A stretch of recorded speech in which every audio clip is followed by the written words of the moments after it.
Hello, class. So I was on YouTube and no, actually I was on Facebook and I saw this post by our superintendent Bob Nelson and I was completely inspired by his second reading outside. I believe it was his second reading because that's the second time I think I've seen him doing a reading outdoor in front of his house. So since I was inspired by him, I decided to throw in my scarf and my tea party hat since I wanted to come and read out here in my backyard. Okay, so we are on chapter 4, reading How to Steal a Dog. And because the chapter is several pages long, I might read it and walk around a little bit so you're not just staring at me. Okay, because this is a fourth grade book, fifth grade book, and there are no pictures, so I don't want you to get bored just looking at me. Okay, chapter 4. I sat in the car behind the steering wheel and turned the envelope over and over.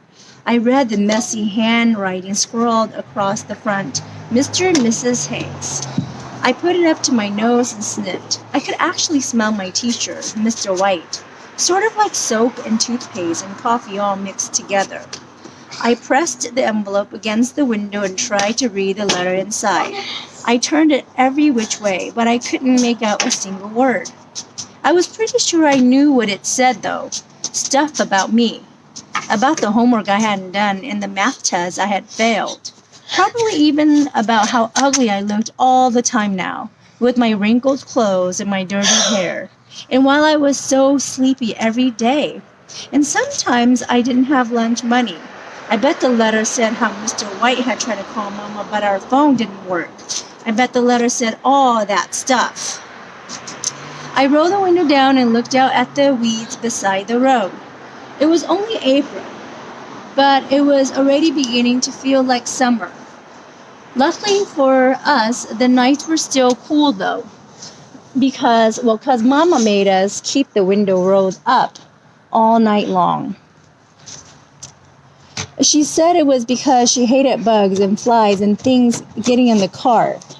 But I think it was because she thought some bad guy might reach his hand in. I had been glad when Mama said Toby was going to go to work with her that afternoon.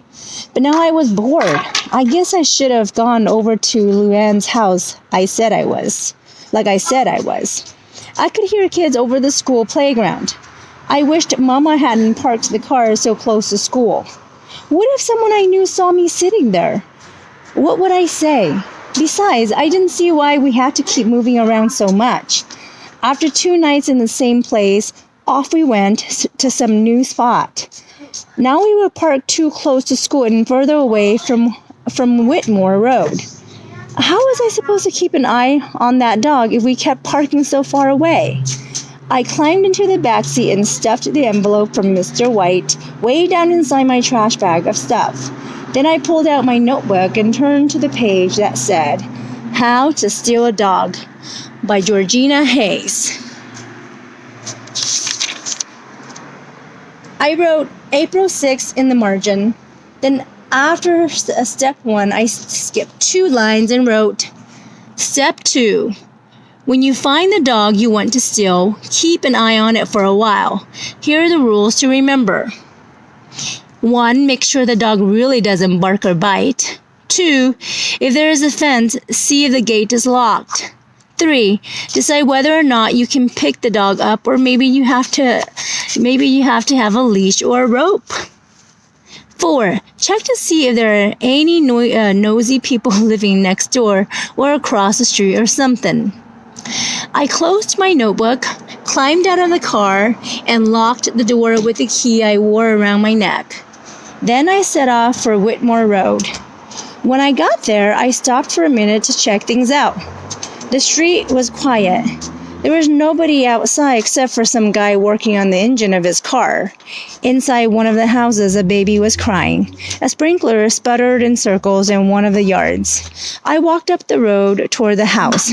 I hummed a little so my face wouldn't look as nervous as I felt.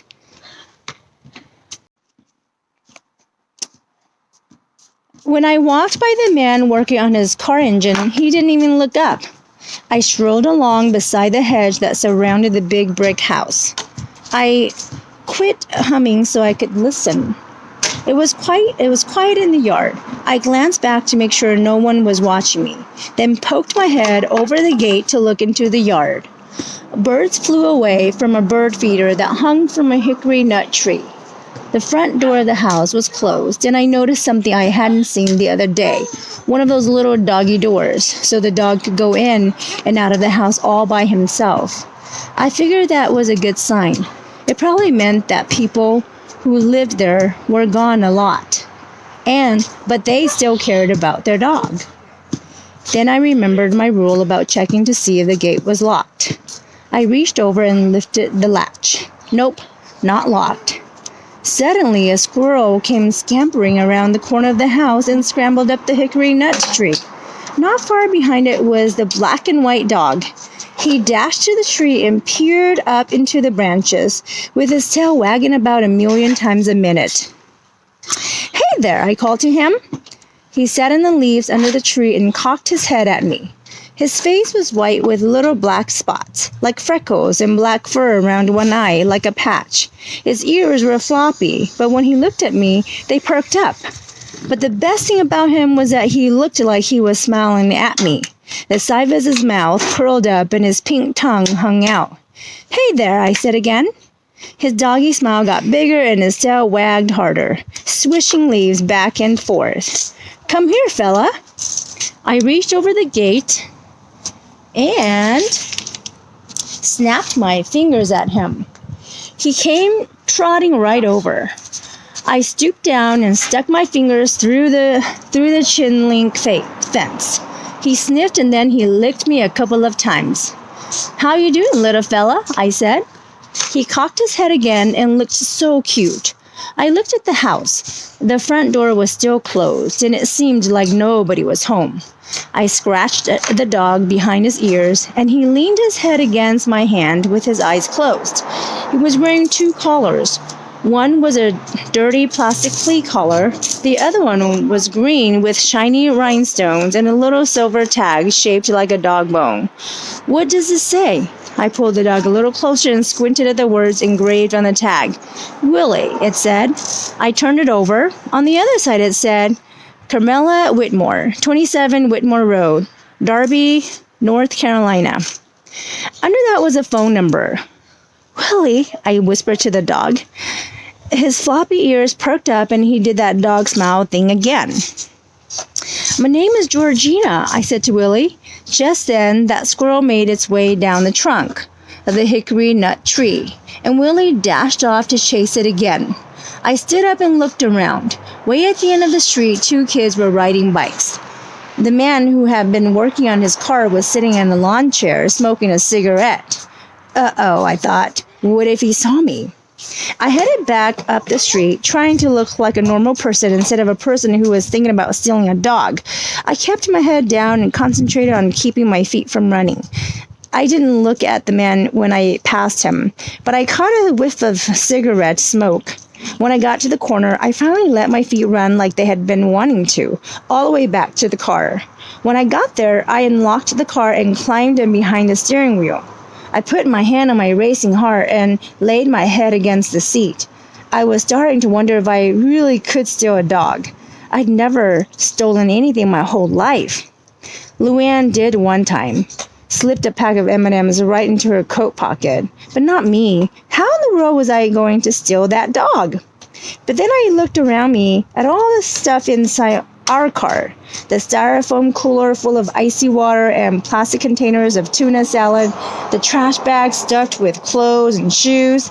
The milk crate on the floor with paper towels, shampoo, a flashlight, and a can opener.